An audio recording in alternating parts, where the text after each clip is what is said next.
everybody, welcome back to Skyway Classics. We're now going to go for a ride in our 1967 Chevrolet Camaro RS Edition.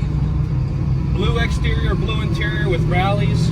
As you can see, one of the nice features about the RS is that it has the built-in tach instead of your just regular gas gauge. You've got your mini gauges down here on the floor.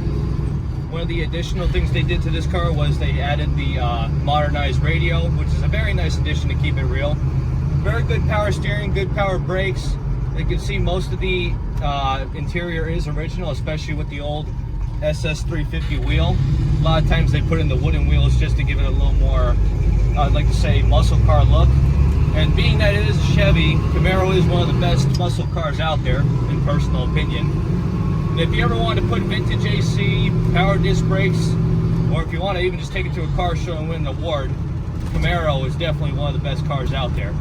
Especially with the small block 350 that's in it, stock manifolds, small hydraulic cam. But anyway, we're going to get her turned around, put her on the lift, let you guys take a look at the underneath. We'll see you there.